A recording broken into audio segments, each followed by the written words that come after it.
Okay, so I've been trying to find a way to talk about this all day, honestly, for the past few days. And I wasn't really looking forward to it because it's hard. First and foremost, I don't want anybody to worry about me. You know, this is very much reversible and all that kind of stuff. It's not like I'm not going to die or anything. But I do think it's important to talk about it. And so I'm going to talk about it because I feel like it can be easily clouded. And I think that there are a lot of reasons why I became anemic.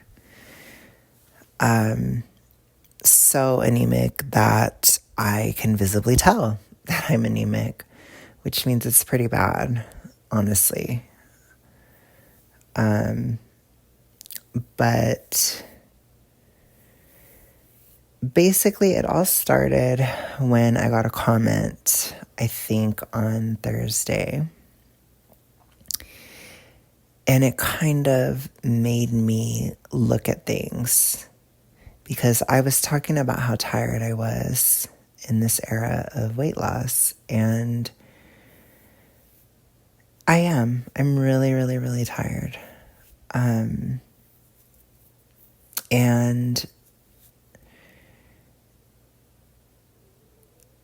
when that person brought up iron, I realized that there had been certain decisions I'd made throughout downsizing that were kind of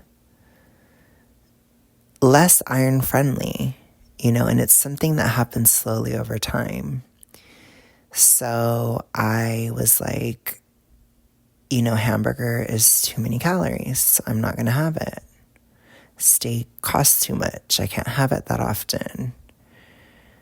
I'm going to opt for white meat instead, basically. So oftentimes I would do that. I really like the taste of bird, and it was low cal, and I could still kind of get enough carbs and everything and keep my energy up, basically, to continue and to fuel workouts. And I have an active job, so I was able to do stuff like that.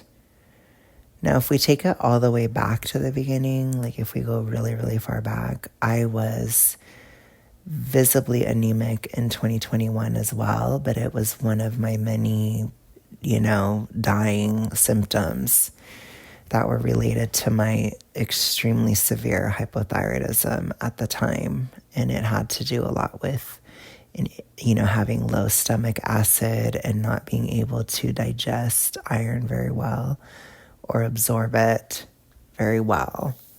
It was not really diet related at that phase because there was nothing I could do. Basically, it was just really bad. And everything was just really bad. But when I got to 2022 and I started to feel better, part of it was that I was no longer anemic. Like, I looked better.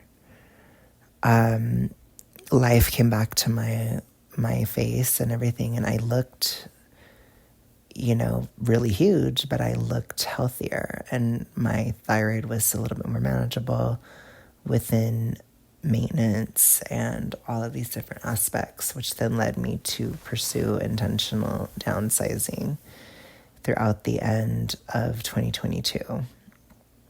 And I lost about 30 pounds in 2022 and kept it off, and the rest is history. In 2023, I don't think I had low iron. I had other issues. I had a really tough time adjusting to higher serotonin in the brain. I became extremely concerned with what's appropriate or not when I didn't give a fuck about that earlier on. But also my appetite went down, and there were just certain changes that had to occur due to brain serotonin.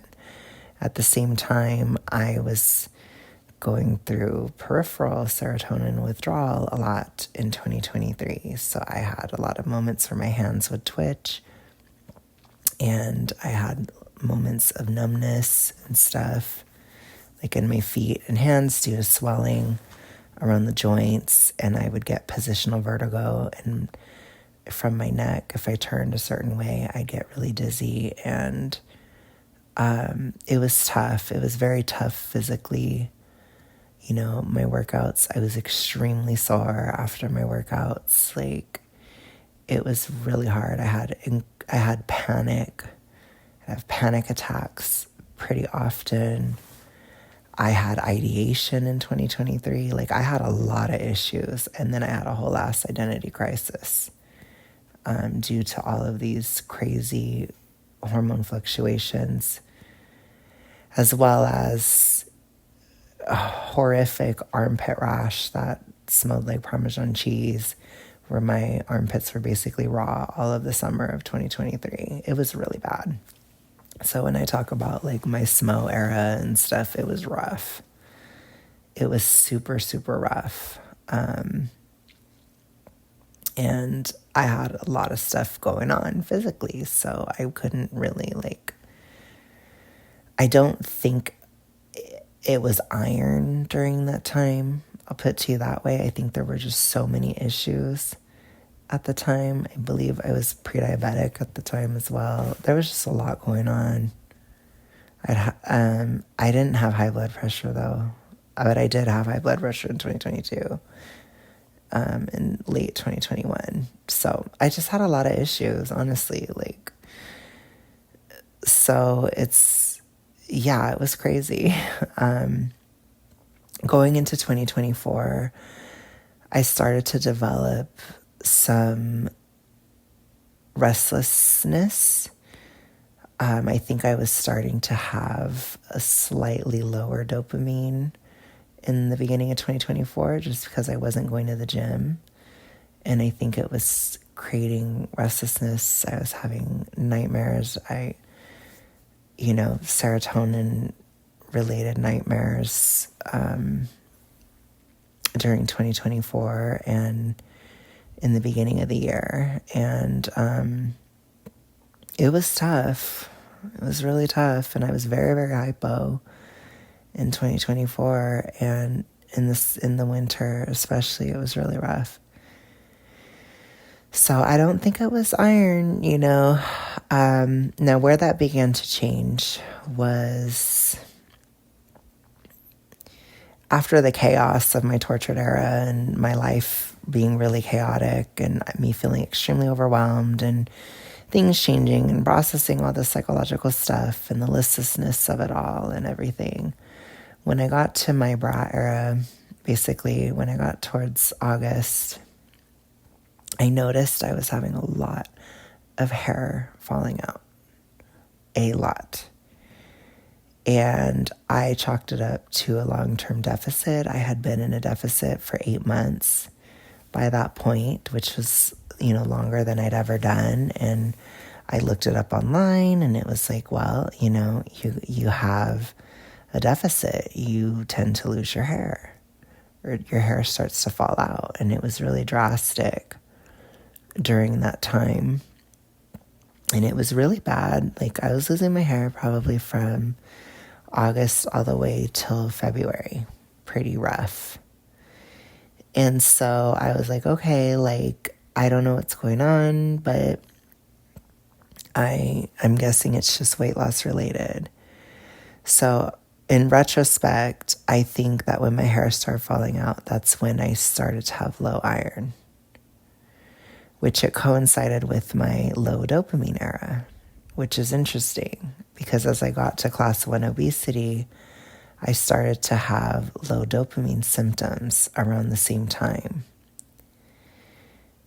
And I was doing a lot of research, and dopamine and iron have a lot of interaction, basically. They're highly connected. It takes iron to make dopamine. And dopamine can also at least it looks like it from what I was seeing. It looks like dopamine can also influence the utilization of iron, and in some cases it can even have a bit of an effect on absorption too. So having low dopamine, it's honestly probably enough to create an iron issue in and of itself. So I'd be very aware for my ADHD girlies and boilies. You guys need to pay attention to iron. And I was looking at that too, and there seems to be a connection between ADHD and low iron. So just be aware of that. Maybe you need more than the average person. See what you got to do, etc. Basically, that's just like a PSA. So when it comes to me, I was just going through my super low dopamine class 1 obesity era. I had to focus on working out. I pushed myself pretty hard physically, which I'm pretty sure it probably increased my demand for iron. Being obese in and of itself, it releases a hormone. I forgot what it's called because I'm a flop, but it starts with the letter H. And that, due to the inflammation of obesity itself, it raises that hormone and it causes less iron absorption from obesity alone. So the fact that I was obese, working out very hard, and had low dopamine, it was creating a bit of a cocktail, a bit of a perfect storm to wear down my iron stores to the point where I was losing my hair quite a bit. Lots of shedding, and I started to get really, really tired at the gym around October. I had to go down drastically in weight, but I was very estrogenic at the time, and I could tell, I know what that feels like, and I was very hypo. So I chalked it up to hypothyroidism. As we were getting towards the winter, I was getting really hypo, super estrogeny. That was making me super hypo, and I was confused. Going into December, however, I was nauseous quite a bit, which is a symptom of low iron. So it was probably happening at the same time as my hypo raging back. In December, I had to take a break from the deficit. I stopped the deficit for about 3 weeks, and I think I probably got in a decent amount of iron during that time. I know my dopamine did go up a bit from being out of the deficit, and it probably helped the iron levels. So I don't believe I became anemic because I didn't look anemic even towards February. So as we go through January, I'm getting over my hypo. I feel like it's finally ending. And I go into the mid-sized princess era. And this was a different phase for me because I was getting really, really close to getting out of obesity.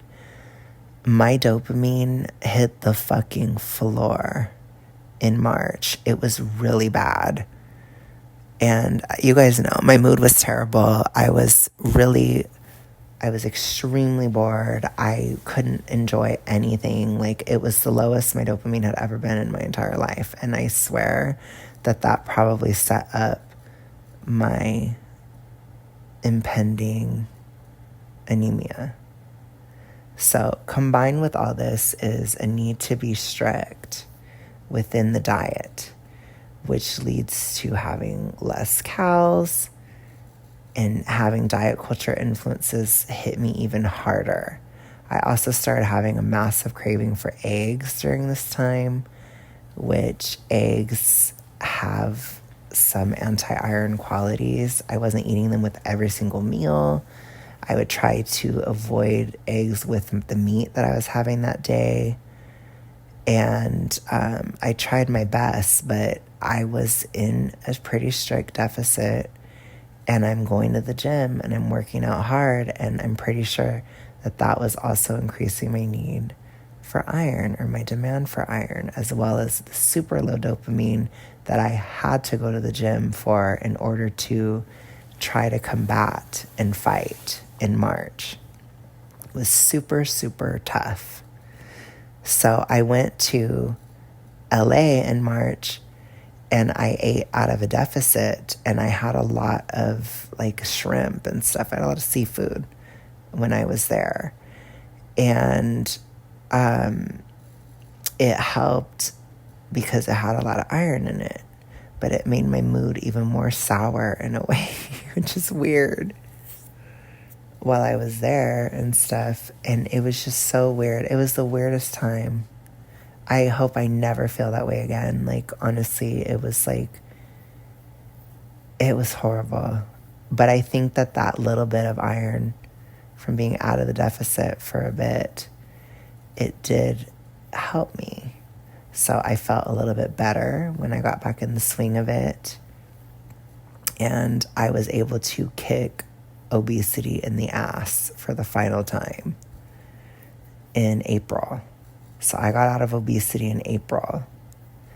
Ever since then, I have felt my dopamine going up. I could tell it wasn't as bad. It took a long time.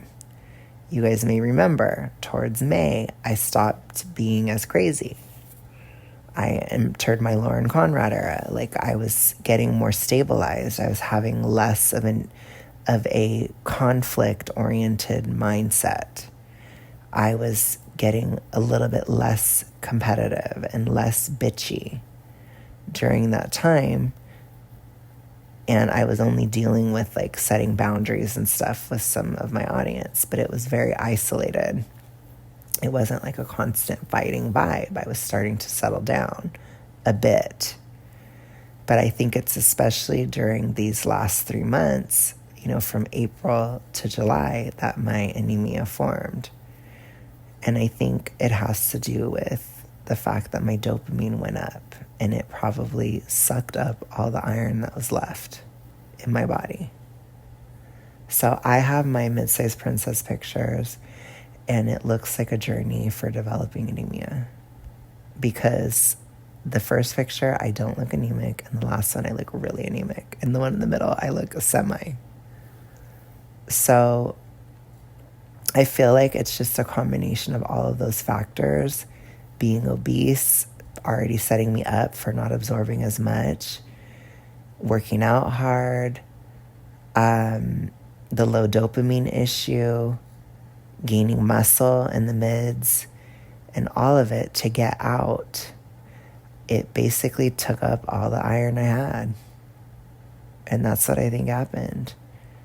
So I think if I'm looking at it right, I looked it up and it said that men need about 8 milligrams of iron a day. And even with my diet being very diet culture-y, I calculated an average day and I was getting around 7.5, and I still became anemic.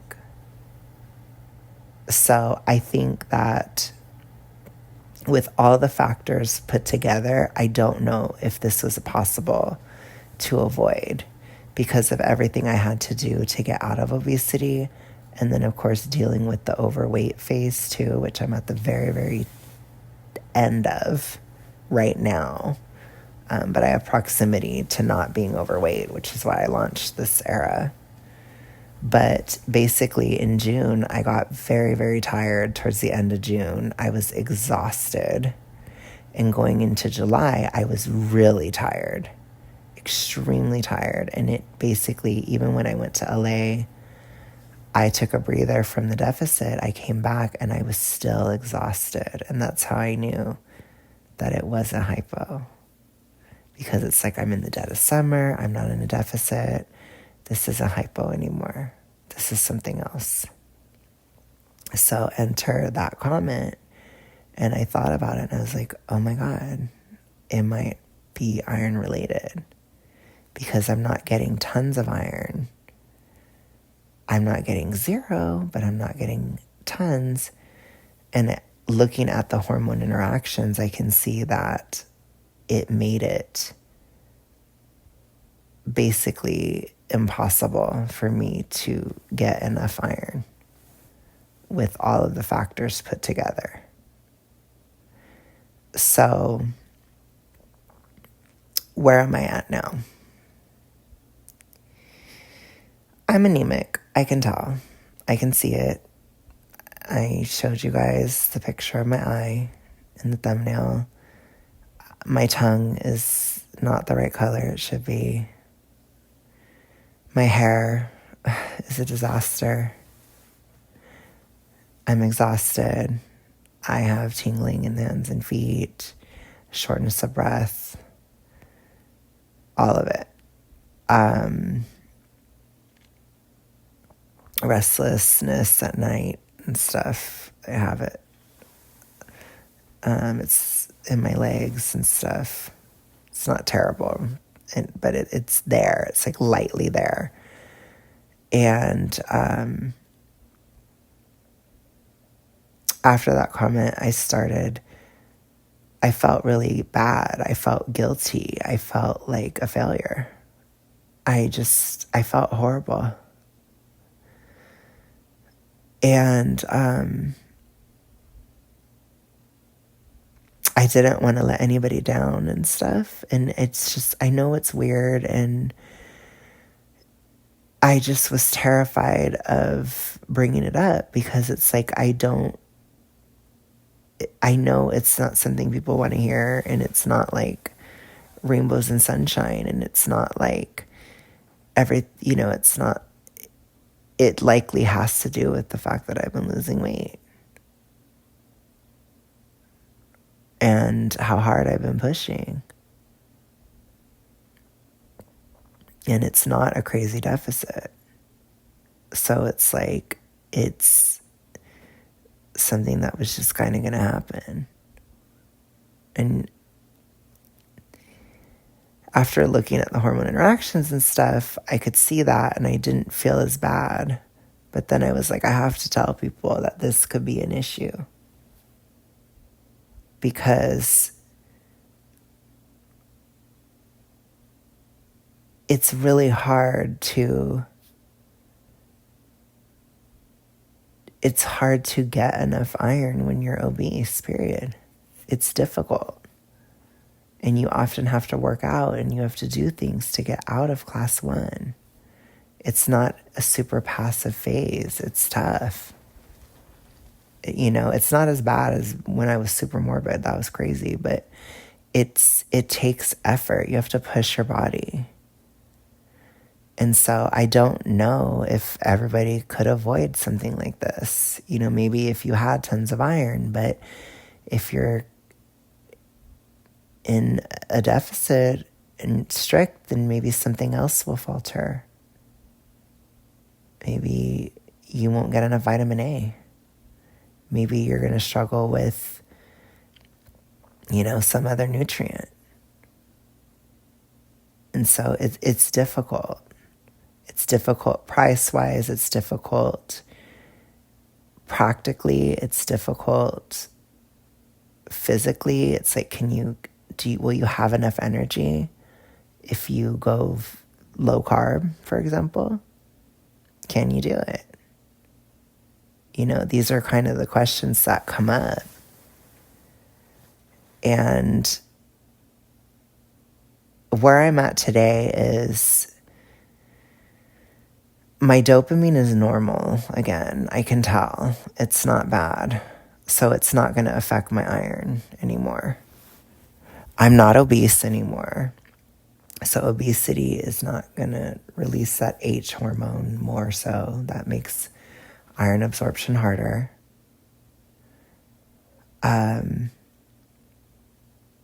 And I basically, I'm not building a crazy amount of muscle. I'm just kind of coasting and maintaining at the gym right now. I'm not building. So there's less of a demand there too. And I'm really not hypo at all today. I can tell I'm not. especially if I'm somewhat functioning when I'm anemic. I'm not hypo, and I'm not super hungry or anything. My appetite is totally fine. So I know I'm not hypo at all. So that's not going to affect my iron absorption either. So it's kind of like I'm at a position now where I fought like hell to get out of obesity, and I got out, and I don't even have proximity to it anymore. So I just have a straight line. It's like I just have to eat the iron and eat a lot of iron over the next 6 months, probably, at least, if not a full year. I have to build back up my stores, and I have to kind of start over. And I think that it does make sense in this era. I wonder if a lot of people may face some kind of deficiency or some kind of issue within this vanity era, or by the time you get here, especially if you're on a long haul level. And so I'm just advocating today for people to really look at their nutrition and do the best you can, because when we're getting to the wire, if you've been in a long haul process, you might not have stores. And I think iron in particular, I think it's relatively common. So I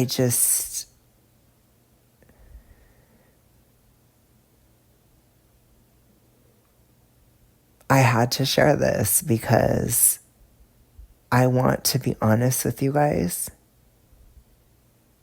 And I don't want to scare anybody, and I don't want to disappoint anybody, but I have to be honest. And this is happening. When it's visibly obvious, it is happening. But I want to go about it more natural. So what I'm doing is I'm having a lot of clams, basically. They're pretty low cal. And because I'm not hypo, I can handle, it has like a little bit of a bad fat profile for hypothyroidism, but I'm not anymore, so I can have it. So I'm just going to eat tons of baby clams basically every day. And they taste orgasmic to me right now. I wonder why. But the reason why I'm doing that rather than a supplement is because clams, they have a very balanced, they're a natural food, so they have a balanced ratio of iron, zinc, and copper. And they all kind of work together. And somebody else brought up copper. There's plenty of copper in the clams too. And then I already get a good amount of vitamin C, and I have a lot of vitamin A stores from months and months of eating tons of eggs. So I was craving them like crazy for a long time, I think, because I probably needed vitamin A, which is lovely. And there's a lot of other nutrients in eggs as well. It's very nutrient dense. But I think what's relevant to this iron issue is the vitamin A. So I think it's going to be fine. I have a straight line forward. I can do this. It's going to be okay. But I have to take it seriously. I can't neglect it at all, and I have to push forward with it.